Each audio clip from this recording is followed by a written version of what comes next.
where some guy is going to come on telling me, oh, I can quit my job in one day, be rich in 1 year, make $50,000 next week. No, not here. I'm not going to tell you that. What I want to do is I want to show you a step-by-step actionable plan that you can follow to escape that 9-to-5 corporate job that you hate and have something that's sustainable for good. I mean, are you one of those people that here you are, it's Monday, hump day, thank God it's Friday, let's go happy hour, Saturday, Sunday night, oh God, here we go, I'll get this feeling in my stomach, oh, I gotta go work anymore, I gotta wake up at 4, 5, 6 a.m. Then you need to watch this video because I'm going to show you how to take control of your life. If the problem I'm seeing right now is that there's too many people out there, too many gurus that are teaching, it's kind of become a fad. You know, you can't hardly jump on YouTube anymore without seeing an ad that says, hey, I made 10 grand trading Forex, learn how. I made 50 grand in real estate in 1 hour. I started this Shopify store and you can do it too in 1 week and make 10 grand. Which all those things might be able to happen. The chances of that happening is probably 9 out of 10 people that's not going to happen. So here you are paying all this money to all these gurus, and you're just going to get screwed, honestly. Most people will be. So 76%, a recent poll I saw, 76% of Americans hate their job but don't do anything about it. And that is because of fear. Fear of the uncertain, fear of the unknown, and it's scary, but you know what? I'm going to show you some steps that you can take to control your life. So keep watching. Again, my name's Sean. Thanks for stopping by my channel, and get ready to take some notes. I could fly.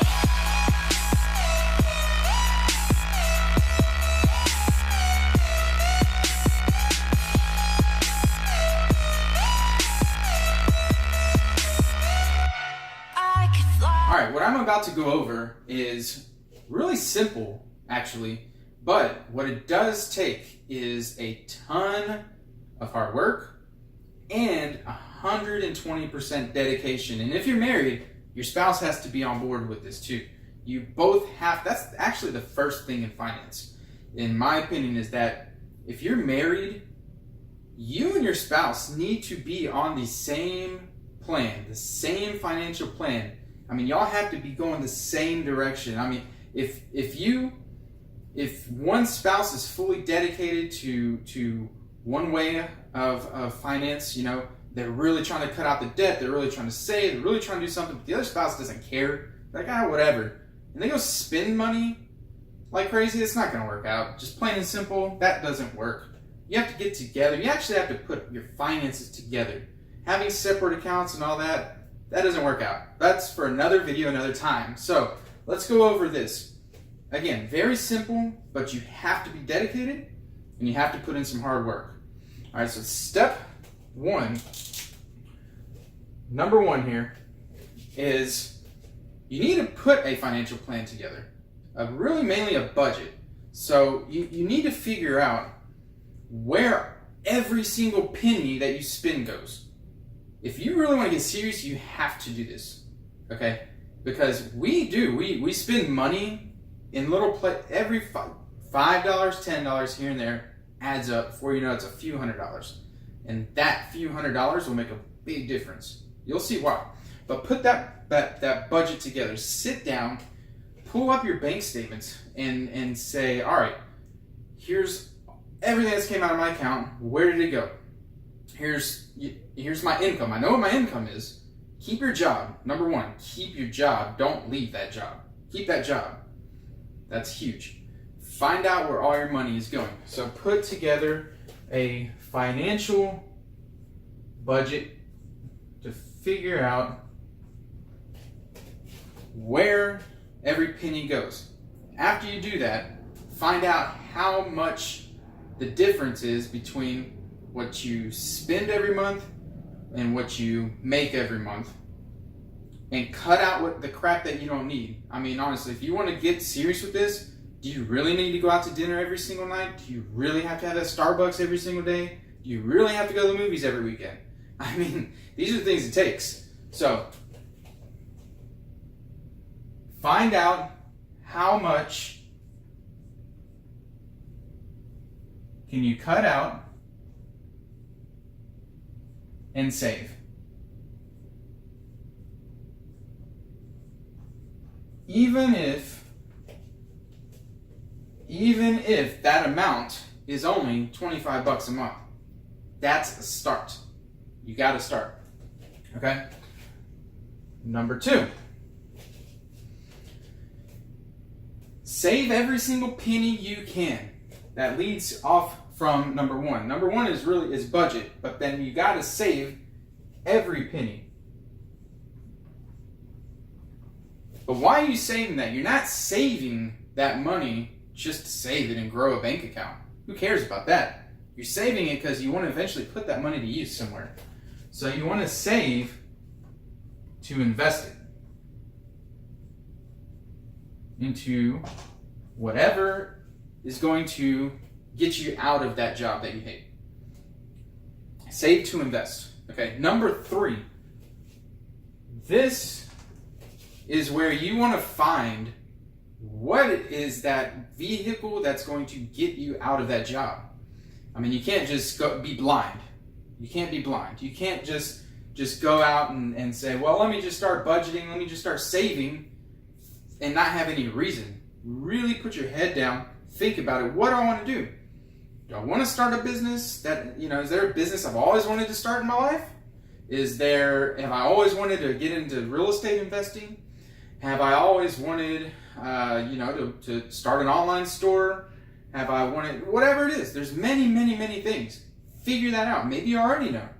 Maybe you don't. If you don't, you really need to think about it. I mean, what's your purpose in life? My opinion is not to work every day and pay your bills and die. So find that out. Figure that out.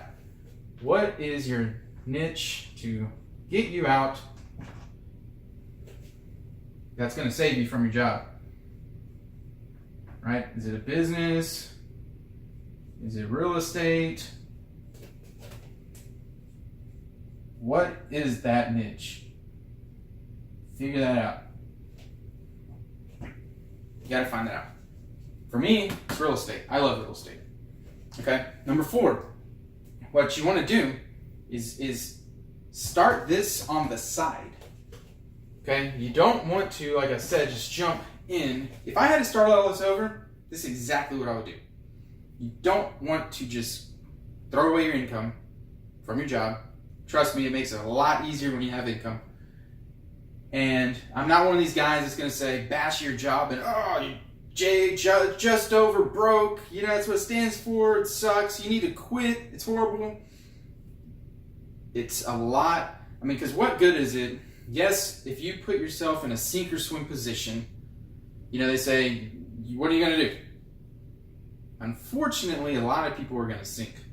And when you're stressed about finances, it makes it that much harder to do what you're passionate about. Trust me, I've been down that road. It's not, if I had to do it again, this would be the way. Okay? So find that niche and start that part-time. Jim Rohn says you work on your business, you make your living at your job, basically, and then you work on your business and fortune part-time until that part-time income makes no sense now to keep your job. So what you're going to do is work on that part-time, and every dollar that you have here is you're gonna save it, right? To save side income now. Okay? Number 2 is save your income from your job, the extra income you can. Number 4 is save your side income, 100% of that.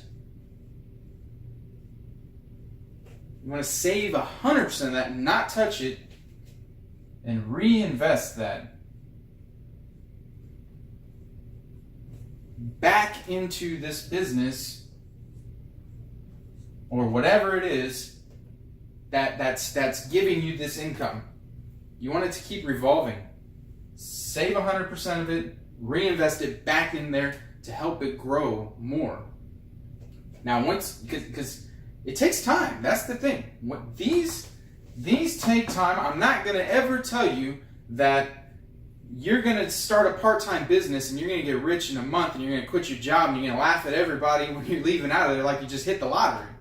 Not going to happen. Even if you start off hot, keep your job. Make sure it's sustainable. The worst thing ever to have to do is to leave that job. It's all going amazing in your business or whatever you're doing on the side, just to hit a down spot, because you're going to have ups and downs in business or when you're working for yourself. And when you hit that downturn, that's when you're tested, and you got to make sure it's sustainable enough to keep going forward. Huge, huge, huge thing. Okay? So reinvest that, keep growing it. So now number 5 is where I just left off. We're going to continue until we know it's sustainable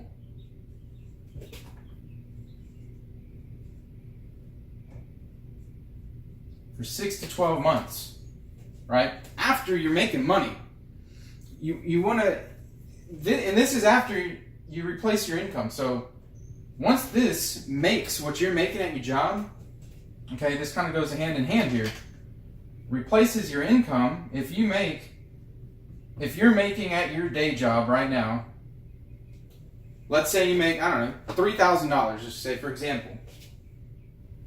Once this replaces your $3,000, and you're like, oh man, I'm making the same thing part-time on my business.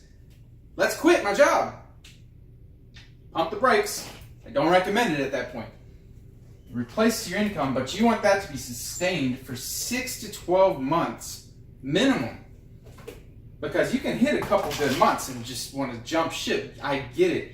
Once you're doing something on the side, you got that entrepreneurship now being rewired into your brain from the many years and the upbringing of traditional go to job, go to school, get a good job, work the rest of your life. That's the traditional way, the old way of thinking. And it's very easy to get excited and impatient and want to jump off. But trust me, you hold on to it. Make sure that income lasts, is sustainable. Okay? That's number 5. Number 6. Now, you're saying, hey, it's for real. It is for real. It's been a year, and I've been making the same thing part-time on my business as I am on my job. It's time to go. I'm done. Okay? Now, step 6. What you want to do is you quit your job, right? Now's the time. Here we go. Quit your job. So, this income now, after 12 months, let's say your business income is now doing better. You're making $5 grand, $6 grand, $10 grand a month. You've never seen that kind of money in your life for that long. You're making well into 6 figures, whatever it is. Up here in your budget, let's just say that your expenses that you came up with, like the minimum that you need to live from your expenses is $3,000 a month. Okay? Continue to live at that amount. Continue. Don't go out and buy a new car. Don't go out and buy a new house. That's stupid. That's way stupid. Okay? You don't get rich and grow in business that way. Absolutely not. So, continue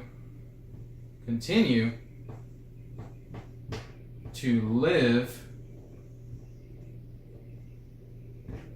at current means.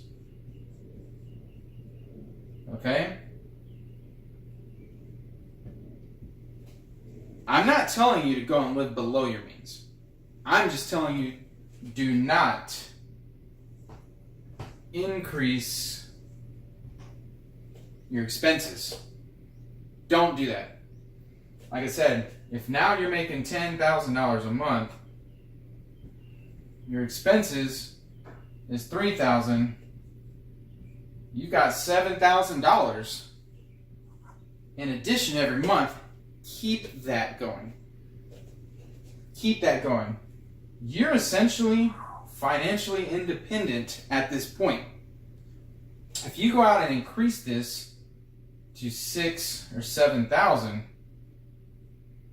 what if you have a bad month in your business and you have a $6,000 month? Crap. Here we go again. Don't do that. Don't do that. After a while, this $7,000, okay? This 7,000 turns into 70,000. This 7,000, this 70,000 turns into 700,000. I'm not saying save this. Do not save. Don't want to do that. Okay? You still don't want to do that. You only save money to reinvest money. That's it. That's called cash flow. You're reinvesting it back into something that's going to keep making you more money. The more you reinvest, the more money you're going to make. You're already financially independent. Huge. More than almost anybody. Most people in this world can't say they're financially independent.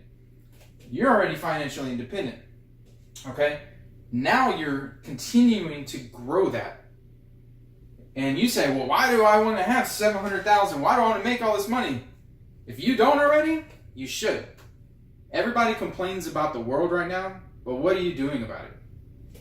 If you have an extra 700 grand over the course of, a few years, 5 years, however long it takes you to do this, let's say 5 years, let's say you put together a 5-year plan, and you accumulate, what can you do now? Why do you see these millionaires and billionaires investing in water in Africa and places like that? Because they can. They did this. They have that. That's when you know you're unselfish. Because sure, you don't need millions of dollars, but now you can do stuff. Now you can help instead of just complain. So these are my steps here. 6 steps, really. And it's a simple concept if you think about it. The hard part is taking the dedication, having the dedication to stick to this plan. Have the vision, know what you want to do. And if you have a spouse, they must be on the same plan. So this, in my opinion, is how to quit your job the right way. Figure this out. What kind of time frame? Don't just put this together and say, one day. 3 years, 5 years, 10 years. Put a time frame to do this. Don't cut yourself short either. That's another problem. People say, I'm going to give it a year. If it doesn't work, I'm just going to go back to work. No. Don't do that. Give yourself a time frame for real. Because if you do this, if this takes you 5 years, where's your job going to take you in 5 years? How long is it going to take you to save up $1 million in your 401k? Right? Even if this takes you 15 years, look at what you're doing here in 15 years. It's worth it. Okay, it's worth it. And if I had to start all over, this is exactly what I would do. Exactly. So I hope you learned something from this. I hope you can take something away.